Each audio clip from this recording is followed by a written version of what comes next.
வணக்கம். ஜெயா பிளஸ் செய்திகளை வழங்குவதற்காக நான் ஷர்மிளா இன்ஃபான்சியா. நான் தனி அறையில் இருப்பதால் முகக்கவசம் அணியவில்லை. நீங்கள் கட்டாய முகக்கவசம் அணிந்து வெளியில் செல்லுங்கள். இனி விரிவான செய்திகளை பார்ப்பதற்கு முன்பாக முதலில் தலைப்புச் செய்திகளை பார்க்கலாம்.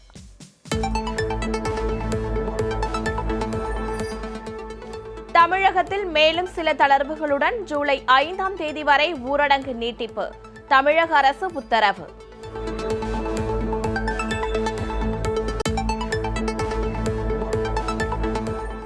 இருபத்து 3 மாவட்டங்களில் குளிர்சாதன வசதிகள் இன்றி பேருந்துகளை இயக்க அனுமதி. நிலையான வழிகாட்டு நடைமுறைகளை பின்பற்ற அறிவுறுத்தல்.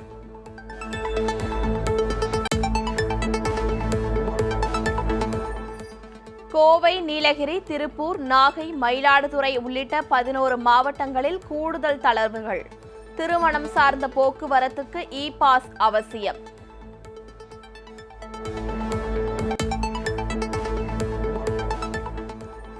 இருபத்தி 7 மாவட்டங்களில் உடற்பயிற்சி கூடங்கள், யோகா பயிற்சி நிலையங்கள் வழக்கமாக செயல்படும். அனைத்து கடற்கரைகளிலும் காலை 5 மணி முதல் 9 மணி வரை நடைப்பயிற்சிக்கு அனுமதி.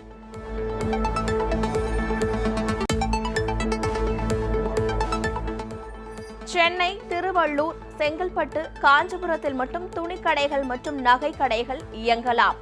4 மாவட்டங்களிலும் மால்களுக்கு அனுமதி.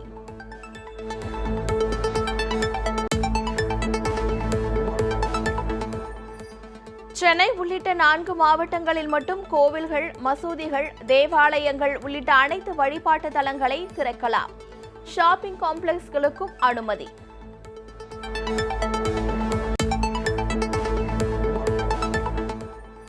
தமிழகத்தில் புதிதாக 5755 பேருக்கு கொரோனா பாதிப்பு.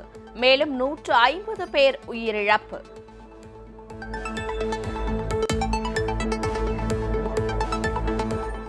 மகாராஷ்டிராவில் அதிகரிக்கும் டெல்டா பிளஸ் தொற்று. குறைந்தபட்சம் 3ஆம் நிலை ஊரடங்கை கடைபிடிக்க வேண்டும் என மாவட்ட நிர்வாகங்களுக்கு தலைமைச் செயலாளர் உத்தரவு.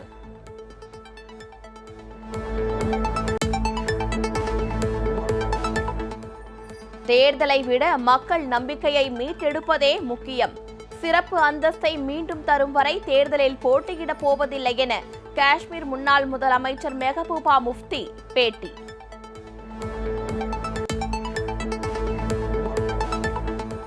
உத்தரப்பிரதேசத்தில் முகக்கவசம் அணியாத வாடிக்கையாளரை துப்பாக்கியால் சுட்ட வங்கி காவலர்.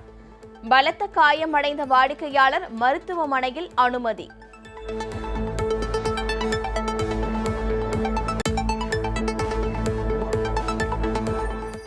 எஸ்பிஐ வங்கி ஏடிஎம்களில் கொள்ளையடித்த வழக்கு. முக்கிய குற்றவாளியான அமீருக்கு 5 நாட்கள் நீதிமன்ற காவல்.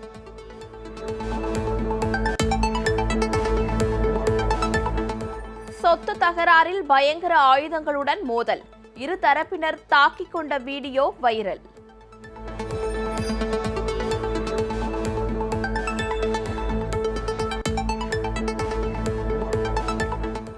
உறுப்பினர்களை அஇஅதிமுகவிலிருந்து நீக்க சின்னம்மாவிற்கு மட்டும்தான் அதிகாரம் உள்ளது. பாலியல் புகாரில் சிக்கியுள்ள முன்னாள் அமைச்சர் மணிகண்டனை கட்சியிலிருந்து நீக்காதது ஏன் என ஓபிஎஸ், இபிஎஸ் ஆகியோருக்கு தொண்டர்கள் கேள்வி.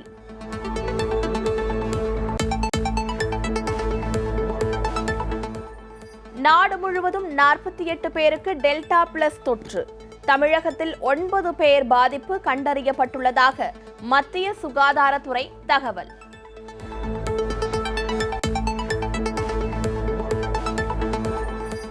சேப்பாக்கம், திருவல்லிக்கேணி தொகுதியில் திமுக வேட்பாளர் உதயநிதி வெற்றி பெற்றதை எதிர்த்து சென்னை உயர்நீதிமன்றத்தில் வழக்கு.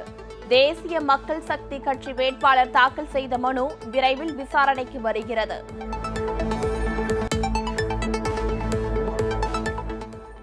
சென்னை பத்ம சேஷாத்ரி பள்ளி ஆசிரியர் ராஜகோபாலன் குண்டர் சட்டத்தில் கைது. ஆன்லைன் வகுப்பில் பள்ளி மாணவிகளிடம் தவறாக நடந்து கொண்டதாக எழுந்த வழக்கில் நடவடிக்கை.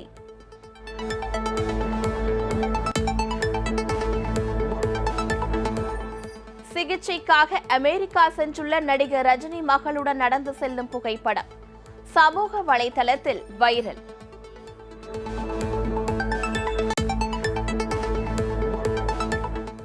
அமெரிக்காவில் ஜார்ஜ் ஃபிளாய்ட் என்ற கருப்பினத்தவர் கொல்லப்பட்ட வழக்கு. போலீஸ் அதிகாரிக்கு 22 ஆண்டுகள் சிறை தண்டனை விதித்த நீதிமன்றம் உத்தரவு. இனி விரிவான செய்திகளை பார்க்கலாம். சென்னை, திருவள்ளூர், செங்கல்பட்டு, காஞ்சிபுரம் மாவட்டங்களில் மத வழிபாட்டு தலங்களை திறக்க தமிழக அரசு அனுமதி அளித்துள்ளது. தமிழகத்தில் கொரோனா தொற்று குறைவாக உள்ள சென்னை, திருவள்ளூர், செங்கல்பட்டு, காஞ்சிபுரம் ஆகிய மாவட்டங்களுக்கு ஜூலை 5ஆம் தேதி வரை கூடுதல் தளர்வுகளுடன் ஊரடங்கு நீட்டிக்கப்பட்டுள்ளது. இது தொடர்பாக வெளியிடப்பட்டுள்ள செய்திக்குறிப்பில் அனைத்து தனியார் நிறுவனங்களும் 100% பணியாளர்களுடன் இயங்க அனுமதி அளிக்கப்பட்டுள்ளது. துணிக்கடைகள், நகைக்கடைகள், குளிர்சாதன வசதி இல்லாமல் ஒரே நேரத்தில் 50% வாடிக்கையாளர்களுடன் காலை 9 மணி முதல் மாலை 7 மணி வரை இயங்க அனுமதி அளிக்கப்பட்டுள்ளது. வணிக வளாகங்கள் காலை 9 மணி முதல் மாலை 7 மணி வரை இயங்க அனுமதி அளிக்கப்பட்டுள்ள சூழலில் அதில் இருக்கும் திரை அரங்குகள், விளையாட்டு கூடங்கள் செயல்பட அனுமதி வழங்கப்படவில்லை. அதேபோன்று அனைத்து மத வழிபாட்டு தலங்களும் வழிகாட்டு நடைமுறைகளை பின்பற்றி செயல்பட அனுமதி வழங்கப்பட்டுள்ள நிலையில் அர்ச்சனை, திருவிழாக்கள், குடமுழுக்கு நடத்த அனுமதி மறுக்கப்பட்டுள்ளது. காலை 9 மணி முதல் இரவு 9 மணி வரை விளையாட்டு பயிற்சி குழுமங்கள் இயங்கவும், திறந்தவெளி மைதானங்களில் பார்வையாளர்கள் இல்லாமல் போட்டிகளை நடத்தவும் அனுமதி அளிக்கப்பட்டுள்ளது.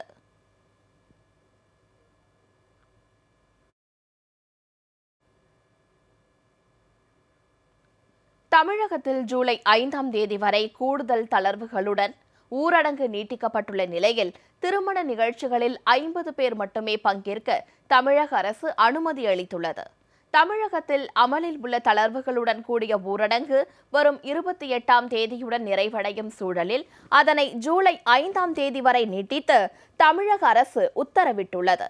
அத்துடன் கூடுதல் தளர்வுகளையும் அறிவித்துள்ளது. இது தொடர்பாக தமிழக அரசு வெளியிட்டுள்ள செய்திக்குறிப்பில் அனைத்து கடற்கரைகளிலும் காலை 5 மணி முதல் காலை 9 மணி வரை நடைபயிற்சி செய்ய அனுமதி வழங்கப்பட்டுள்ளது.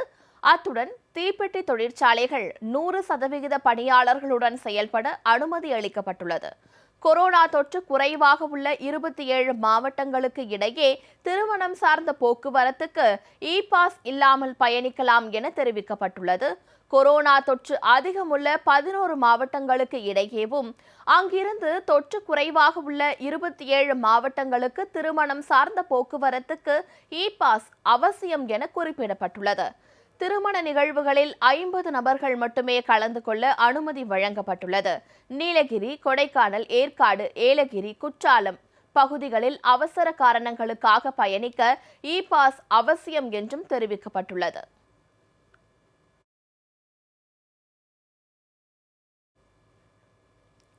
தமிழகத்தில் கொரோனா பாதிப்பு குறைவாக உள்ள 27 மாவட்டங்களில் கூடுதல் தளர்வுகளுடன் ஊரடங்கை நீட்டித்து தமிழக அரசு உத்தரவிட்டுள்ளது.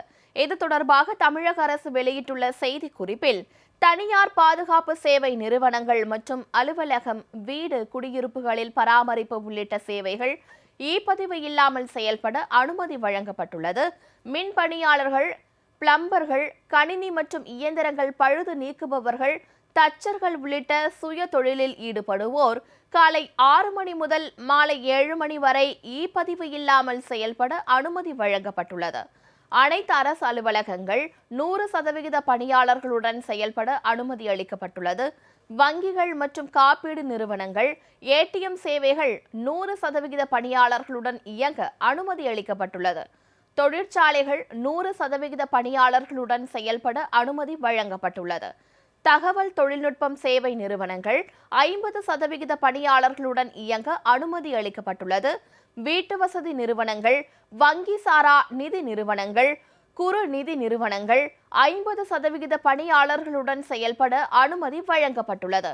உடற்பயிற்சி கூடங்கள், யோகா பயிற்சி நிலையங்கள் வழிகாட்டு நெறிமுறைகளை பின்பற்றி வழக்கமாக செயல்படும் நேரத்தில் இயங்க அனுமதி வழங்கப்பட்டுள்ளது. அருங்காட்சியகங்கள், தொல்லியல் துறை சின்னங்கள், அகழ் வைப்பகங்கள் காலை 10 மணி முதல் மாலை 5 மணி வரை செயல்பட அனுமதி அளிக்கப்பட்டுள்ளது.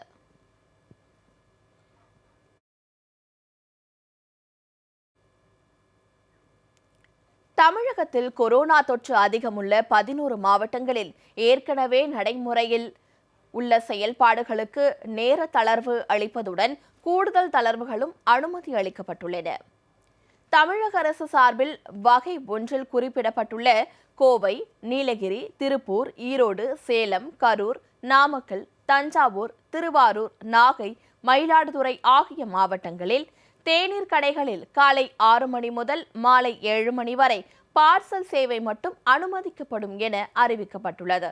மேலும் மின் பொருட்கள், பல்புகள், கேபிள்கள், சுவிட்சுகள் மற்றும் ஒயர்கள் விற்பனை செய்யும் கடைகள், ஹார்ட்வேர் கடைகள், கல்வி புத்தகங்கள் மற்றும் எழுது பொருட்கள் விற்பனை செய்யும் கடைகள், காலணிகள் விற்பனை செய்யும் கடைகளுக்கு காலை 9 மணி முதல் இரவு 7 மணி வரை அனுமதி அளிக்கப்படுகிறது.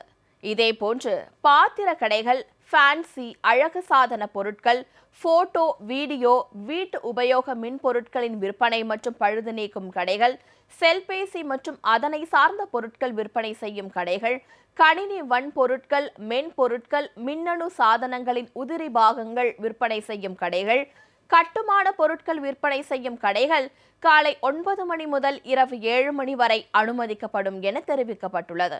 மேலும் சாலையோர உணவு கடைகளில் பார்சல் சேவை மட்டும் காலை 6 மணி முதல் மாலை 7 மணி வரை அனுமதிக்கப்படும். இதேபோன்று அரசின் அனைத்து அத்தியாவசிய துறைகள் 100% பணியாளர்களுடன் செயல்பட அனுமதிக்கப்படும். இதர அரசு அலுவலகங்கள் 50% பணியாளர்களுடன் செயல்பட அனுமதிக்கப்படும். அனைத்து தனியார் அலுவலகங்கள் மற்றும் நிறுவனங்கள் 50% பணியாளர்களுடன் செயல்பட அனுமதிக்கப்படும். வங்கிகள் மற்றும் காப்பீட்டு நிறுவனங்கள், தானியங்கி பணம் வழங்கும் சேவைகள் 50% பணியாளர்களுடன் செயல்பட அனுமதிக்கப்படும். இந்திய பங்கு மற்றும் பரிவர்த்தனை வாரியம் மற்றும் அதன் செயல்பாடுகள் 50% பணியாளர்களுடன் செயல்பட அனுமதிக்கப்படும். ஏற்றுமதி நிறுவனங்களுக்கு இடுபொருள் தயாரித்து வழங்கும் நிறுவனங்கள் 100% பணியாளர்களுடன் நிலையான வழிகாட்டு நடைமுறைகளை பின்பற்றி தொடர்ந்து செயல்பட அனுமதிக்கப்படும். இதர தொழிற்சாலைகள் 33% பணியாளர்களுடன் செயல்பட அனுமதிக்கப்படும். தகவல் தொழில்நுட்ப சேவை நிறுவனங்கள் 20% பணியாளர்களுடன் செயல்பட அனுமதி அளிக்கப்படும். அழகு நிலையங்கள், சலூன்கள் குளிர்சாதன வசதி இல்லாமலும் ஒரு நேரத்தில் 50% வாடிக்கையாளர்கள் மட்டும் அனுமதிக்க வேண்டும் என்ற நிபந்தனையுடன் காலை 6 மணி முதல் மாலை 7 மணி வரை செயல்படலாம் என குறிப்பிடப்பட்டுள்ளது.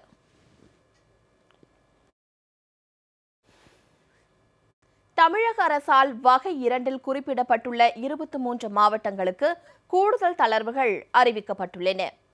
அரியலூர், கடலூர், திண்டுக்கல், கள்ளக்குறிச்சி, கன்னியாகுமரி, கிருஷ்ணகிரி, மதுரை, பெரம்பலூர், புதுக்கோட்டை, ராமநாதபுரம், ராணிப்பேட்டை, சிவகங்கை, தேனி, தென்காசி, திருநெல்வேலி, திருப்பத்தூர், திருவண்ணாமலை, தூத்துக்குடி, திருச்சிராப்பள்ளி, விழுப்புரம், வேலூர் மற்றும் விருதுநகர் ஆகிய மாவட்டங்கள் வகை 2 இடம்பெற்றுள்ளன.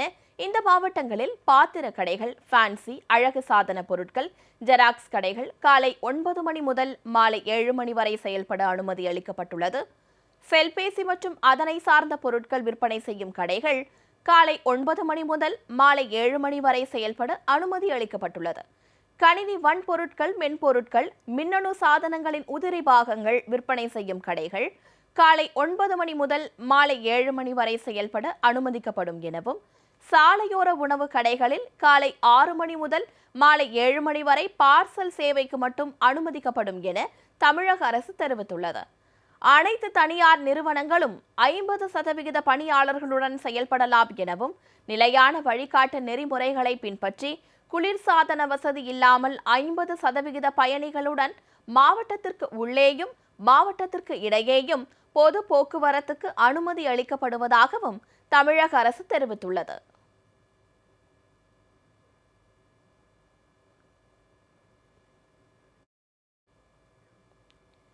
தமிழகத்தில் ஒரே நாளில் 5755 பேர் கொரோனா தொற்றால் பாதிக்கப்பட்டுள்ளதாக சுகாதாரத்துறை தெரிவித்துள்ளது. ஒரே நாளில் 150 பேர் கொரோனா தொற்றுக்கு உயிரிழந்தனர். தமிழக சுகாதாரத்துறை வெளியிட்டுள்ள அறிக்கையின்படி மாநிலத்தில் 5755 பேருக்கு கொரோனா தொற்று உறுதியாகியுள்ளது. வைரஸ் பாதிப்பால் 150 பேர் உயிரிழந்தனர். தமிழகம் முழுவதும் 47,318 பேர் வைரஸ் தொற்றுக்கு சிகிச்சை பெற்று வருகின்றனர். 8132 பேர் கொரோனா தொற்றிலிருந்து மீண்டுள்ளனர். கோவையில் ஒரே நாளில் 698 பேருக்கு கொரோனா தொற்று ஏற்பட்டுள்ளது. நோய் பாதிப்பால் 26 பேர் பலியாகினர். மாவட்டம் முழுவதும் 6721 பேர் வைரஸ் தொற்றுக்கு சிகிச்சை பெற்று வரும் நிலையில் 1199 பேர் தொற்றிலிருந்து மீண்டுள்ளனர். ஈரோட்டில் ஒரே நாளில் 597 பேருக்கு வைரஸ் தொற்று உறுதி செய்யப்பட்டுள்ளது. நோய் பாதிப்பால் ஒருவர் பலியானார். 4695 பேர் நோய் பாதிப்புடன் சிகிச்சை பெற்று வரும் நிலையில் 865 பேர் வைரஸ் தொற்றிலிருந்து மீண்டுள்ளனர். சேலத்தில் 398 பேருக்கும், திருப்பூரில் 361 பேருக்கும், சென்னையில் 350 பேருக்கும், தஞ்சையில் 277 பேருக்கும் பாதிப்பு உறுதி செய்யப்பட்டுள்ளது.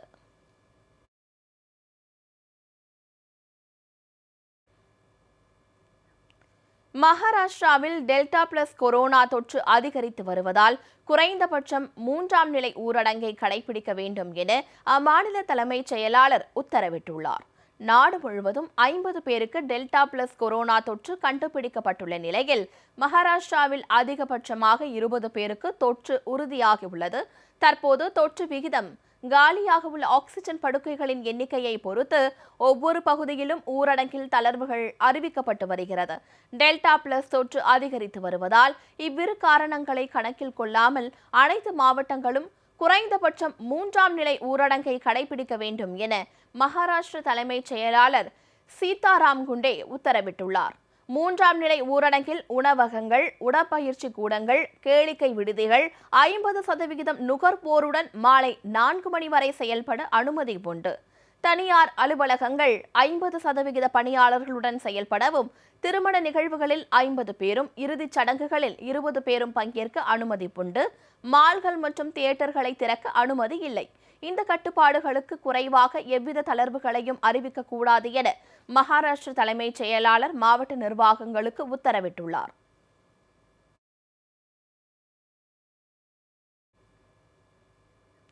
ஜம்மு காஷ்மீரில் தேர்தல் நடத்துவதை விட அம்மாநில மக்கள் இழந்த நம்பிக்கையை மீட்டெடுப்பதே அவசியம் என மக்கள் ஜனநாயக கட்சியின் தலைவர் திருமதி மெஹபூபா முஃப்தி வலியுறுத்தியுள்ளார். ஜம்மு காஷ்மீருக்கான சிறப்பு அந்தஸ்து நீக்கப்பட்டு சுமார் 2 ஆண்டுகளுக்கு பின்பு அம்மாநில அரசியல் கட்சி தலைவர்களுடன் மத்திய அரசு ஆலோசனை நடத்தியது. இக்கூட்டத்தில் பங்கேற்ற பெரும்பாலான தலைவர்கள் ஜம்மு காஷ்மீருக்கு மீண்டும் சிறப்பு அந்தஸ்தையும் மாநில அந்தஸ்தையும் வழங்க வேண்டும் என வலியுறுத்தினார். இந்த ஆலோசனை கூட்டம் குறித்து மக்கள் ஜனநாயக கட்சி தலைவரும் ஜம்மு காஷ்மீர் முன்னாள் முதலமைச்சருமான திருமதி மெஹபூபா முஃப்தி தனியார் தொலைக்காட்சி ஒன்றுக்கு பேட்டியளித்தார். அப்போது பேசிய அவர், ஜம்மு காஷ்மீரின் சிறப்பு அந்தஸ்து மீண்டும் அளிக்கப்படும் வரை தான் தேர்தலில் போட்டியிடப் போவதில்லை என அறிவித்தார். தேர்தல் நடத்துவது தற்போது முக்கியமல்ல என குறிப்பிட்ட அவர், சிதைந்து போன மக்களின் நம்பிக்கையை மீட்டெடுப்பதே தற்போது அவசியம் எனவும் தெரிவித்தார். கடந்த 2 ஆண்டுகளில் ஏராளமான போராளிகள் கொல்லப்பட்டுள்ளதாக அதிகாரிகள் கூறுவதாக தெரிவித்த திருமதி மெஹபூபா முஃப்தி, போராளிகளை கொல்வது அதிகாரிகளின் வெற்றியாக இருக்குமே ஒழிய அரசாங்கத்தின் வெற்றி அல்ல எனவும் கூறினார். மக்களுக்கு சிறிய நம்பிக்கையை ஏற்படுத்தவே இந்த கூட்டத்தில் கலந்து கொண்டதாகவும் திருமதி மெஹபூபா முஃப்தி தெரிவித்தார். உத்தரப்பிரதேச மாநிலத்தில் முகக்கவசம் அணியாமல் வங்கிக்கு வந்த ரயில்வே ஊழியரின் காலில் துப்பாக்கியால் சுட்ட வங்கி காவலர் கைது செய்யப்பட்டுள்ளார். கொரோனா தொற்று பரவலை தடுக்க முகக்கவசம் அணிவது முக்கியமான நடவடிக்கையாக அறிவுறுத்தப்பட்டு வருகிறது. இந்நிலையில் உத்தரப்பிரதேச மாநிலம் பரேலியில் உள்ள தனியார் வங்கியின் வாடிக்கையாளரான ராஜேஷ் தனது வங்கி கணக்கு பரிவர்த்தனைக்காக வங்கிக்கு முகக்கவசம் அணியாமல் சென்றுள்ளார். இதனை கண்டு அவரை முகக்கவசம் அணியுமாறு வலியுறுத்திய வங்கி காவலர் அவரை வங்கிக்குள் அனுமதிக்க மறுப்பு தெரிவித்துள்ளார். இந்த விவகாரத்தில் ஏற்பட்ட வாக்குவாதத்தால் ஆத்திரமடைந்த வங்கி காவலர் ரயில்வே ஊழியர் ராஜேஷின் காலில் தனது துப்பாக்கியில் சுட்டார். இதில் பலத்த காயமடைந்த ராஜேஷை அருகில் இருந்தவர்கள் மீட்டு மருத்துவமனையில் சேர்த்தனர். தொடர்ந்து சம்பவ இடத்திற்கு விரைந்த காவல்துறையினர் வங்கி காவலரை கைது செய்தனர். முகக்கவசம் அணியாததால் வாடிக்கையாளரின் காலில் வங்கி காவலர் துப்பாக்கியால் சுட்ட சம்பவம் அப்பகுதியில் பரபரப்பை கிளப்பியுள்ளது.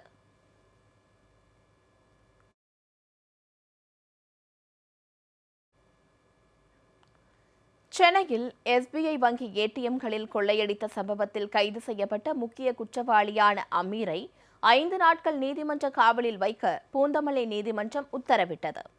சென்னையில் உள்ள எஸ்பிஐ வங்கி ஏடிஎம்களில் கடந்த 17ஆம் தேதி முதல் 19ஆம் தேதி வரை 48 லட்சம் ரூபாய் பணம் நூதன முறையில் கொள்ளையடிக்கப்பட்டது. இதில் தொடர்புடைய முக்கிய குற்றவாளியான அமீர் ஹரியானாவில் கைது செய்யப்பட்டார். போலீஸ் விசாரணைக்கு பின்பு பூந்தமல்லி நீதிமன்றத்தில் ஆஜர்படுத்தப்பட்ட அவரை 5 நாட்கள் நீதிமன்ற காவலில் வைக்க நீதிபதி உத்தரவிட்டார்.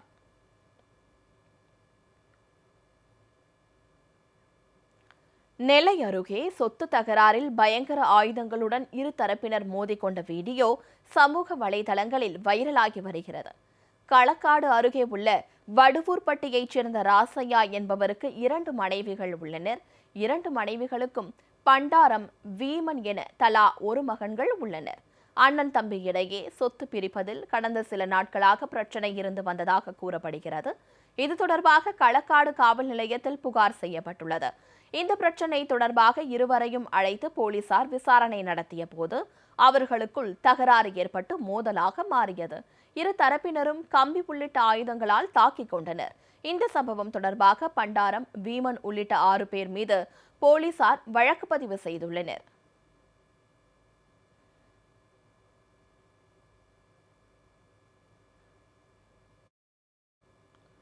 புதுச்சேரியில் தனியார் நட்சத்திர விடுதியில் 50,000 ரூபாய் மதிப்பிலான செப்பு கம்பிகளை திருடிய இளைஞரை சிசிடிவி பதிவை வைத்து போலீசார் கைது செய்தனர். புதுச்சேரி அண்ணா சாலையில் அமைந்துள்ள தனியார் நட்சத்திர விடுதியின் பின்புறத்தில் மின்சார பணிகளுக்காக வைக்கப்பட்டிருந்த 50,000 ரூபாய் மதிப்புள்ள செப்பு கம்பிகள் திருடு போனது. விடுதி மேலாளர் சிசிடிவி பதிவை ஆய்வு செய்த போது அதில் மர்ம நபர் ஒருவரின் நடமாட்டம் பதிவாகி இருந்தது. இது குறித்த புகாரில் போலீசார் விசாரணையில் வந்தனர். வள்ளலார் சாலையில் வாகன சோதனையின் போது பிடிபட்ட லாஸ்பேட்டையைச் சேர்ந்த லோகேஸ்வரன் நட்சத்திர விடுதியில் திருடியது இதில் தெரிய வந்துள்ளது. இதனையடுத்து அவரை போலீசார் கைது செய்தனர்.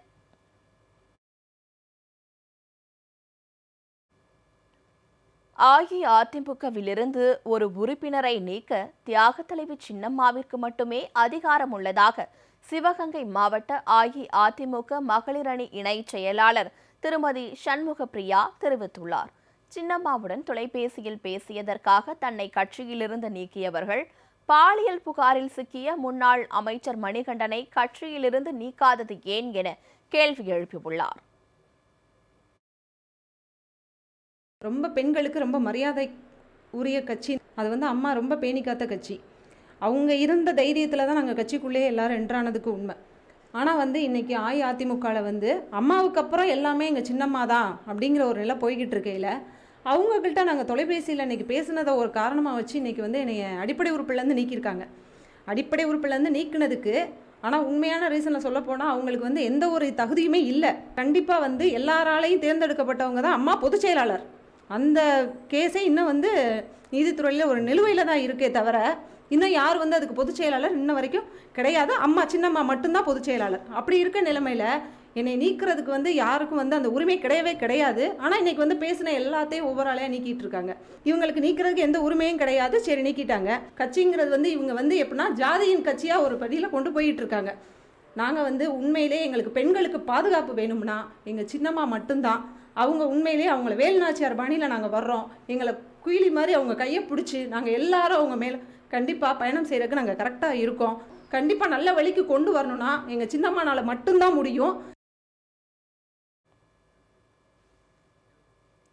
அமெரிக்காவில் ஜார்ஜ் ஃபிளாய்ட் என்ற கருப்பினத்தவர் கொல்லப்பட்ட வழக்கில் போலீஸ் அதிகாரிக்கு 22 ஆண்டுகள் சிறை தண்டனை விதித்து நீதிமன்றம் தீர்ப்பளித்துள்ளது. கடந்த 2020ஆம் ஆண்டு மே மாதம் அமெரிக்காவின் மினியாபோலிஸில் ஜார்ஜ் ஃபிளாய்ட் என்ற கருப்பினத்தவர் ஒரு கடையில் கள்ள நோட்டு கொடுக்க முயன்றதாக புகார் எழுந்தது. அதையடுத்து அங்கிருந்த போலீஸ் அதிகாரிகள் அவரிடம் விசாரணை நடத்தினர். கைகளை பின்பக்கமாக கட்டி கீழே வீழ்த்தினர். அதில் ஒரு போலீஸ் அதிகாரி ஃபிளாய்டின் கழுத்தின் மீது தன் கால் முட்டிகளால் நெருக்கியுள்ளார். மூச்சுவிட முடியாமல் ஃபிளாய்ட் உயிரிழந்தார். இந்த சம்பவம் தொடர்பான வீடியோ வெளியாகி பெரும் பரபரப்பை ஏற்படுத்தியது. இந்த வழக்கில் குற்றம் சாட்டப்பட்ட போலீஸ் அதிகாரி டெரக் சாவின் உள்ளிட்டோர் பணி நீக்கம் செய்யப்பட்டனர். இந்த சம்பவம் தொடர்பாக 12 நீதிபதிகள் அடங்கிய அமர்வு விசாரணை நடத்தியது. இந்த நிலையில் இவ்வழக்கில் நேற்று தண்டனை விவரம் வெளியானது. இதில் டெரக் சாவிற்கு 22 ஆண்டுகள் 6 மாதம் சிறை தண்டனை விதித்து தீர்ப்பளித்தது. இதனை ஜார்ஜ் ஃபிளாய்டு குடும்பத்தினர் வரவேற்றுள்ளனர்.